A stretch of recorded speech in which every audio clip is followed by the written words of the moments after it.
अदरक केवल चाय बनाने के लिए नहीं, यह आपके शरीर के रोगों को दूर करने के लिए भी बहुत अच्छा औषधि है। क्योंकि यह केवल कोई मसाला नहीं है, यह एक औषधि है। यह आपके शरीर के रोगों के लिए अमृत है, अमृत। तो ऐसा क्यों है, यह जानने के लिए आप हमारे इस वीडियो को एंड तक जरूर देखें, ताकि आपको पता चले कि अदरक अमृत क्यों है और यह औषधि पौधा क्यों है, तथा यह किन किन रोगों को दूर करने के लिए उपयोगी है।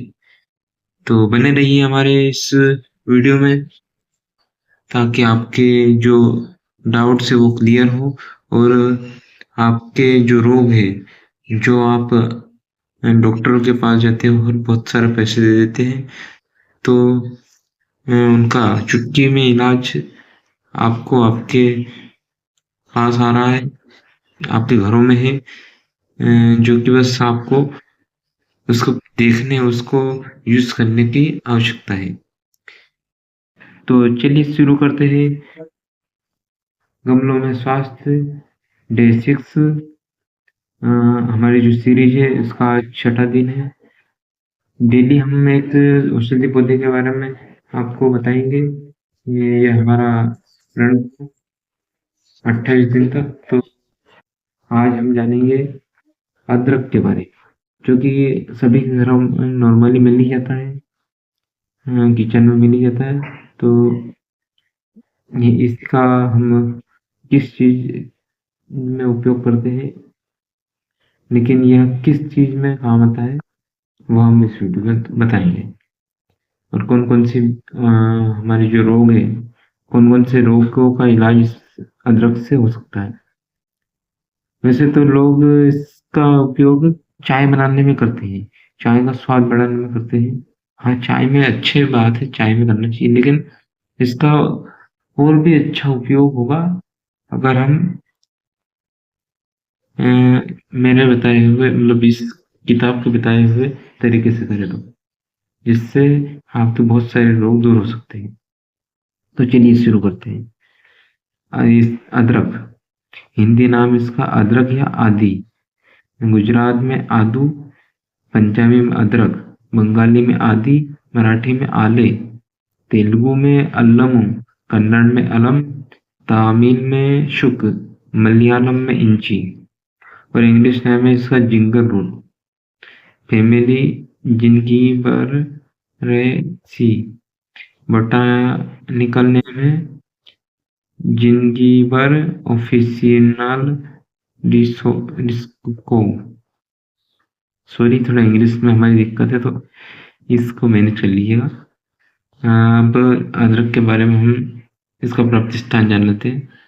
तो अदरक का स्थान है, जो प्राप्ति स्थान है, भारतवर्ष के प्राय सभी प्रदेशों में अदरक की खेती की जाती है।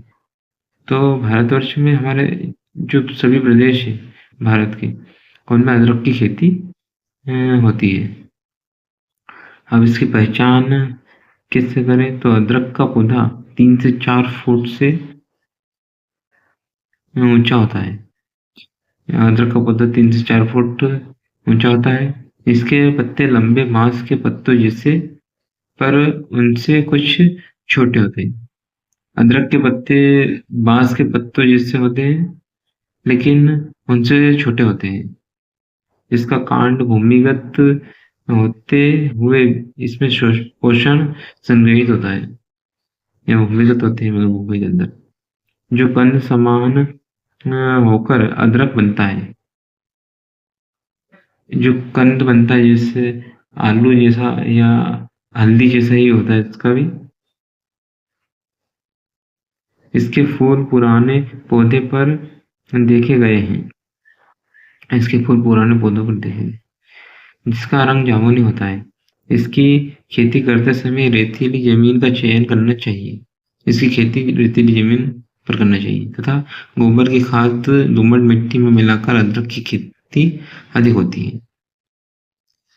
गोबर की खाद और दोमट मिट्टी मिलाकर खेती अच्छी सक्सेस हो जाती है। यह अग्नि दीपक, रुचिकर, जीवा तथा कंठ का शोधन वाला प्रयोग, तो पहला प्रयोग है इसका श्वास रोग। श्वास रोग, जिसको भी सांस लेने में दिक्कत हो या श्वास से संबंधित कोई भी दिक्कत हो, कोई भी रोग हो, तो इसका उपयोग कर सकते हैं। काश में भी कर सकते हैं। हम कफ रोगों में, जिसको कफ हो जाता है, वो भी इसका उपयोग कर सकते हैं। तो उपयोग कैसे करना है? अदरक का रस शहद के साथ मिलाकर सेवन से लाभ होता है। अदरक का जो रस होता है, वह शहद के साथ मिलाकर सेवन करने से श्वास रोग, काश एवं कफ रोगों में आराम होता है।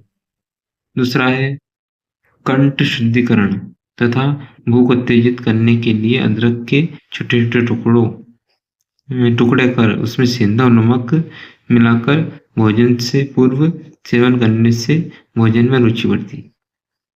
तो इसका जो कंठ शुद्धिकरण, गले का जो शुद्धिकरण होता है, उसमें भूख उत्तेजित करने में आदि में इसका जो उपयोग है, मतलब जो इसके छोटे-छोटे टुकड़े कर लो अदरक के, और उसमें सेंधा नमक, जो काला नमक होता है, उससे मिलाकर भोजन से पहले खा लो। तो इससे क्या है कि गले का भी जो होता है समस्या, वो दूर होती है और भूख भी लगने लगती है। तीसरा है उल्टी तथा जी मिचलाने में। जिसको भी उल्टी या जी मिचलाता है, तो वो भी अदरक तथा प्याज एक तोला रस मिश्रित कर सेवन से लाभ होता है। तो आपको जिसको भी उल्टी तथा जी मिचलाने में हो, वो अदरक एवं प्याज का एक एक तोला रस मिश्रित कर सेवन से लाभ हो जाता है। चौथा है जलोदर रोग। अदरक का रस तीव्र मूत्र निस्सारक होता है, इसलिए धीरे धीरे इसकी मात्रा बढ़ाई जाती है, जिससे मूत्र की मात्रा भी बढ़ती है।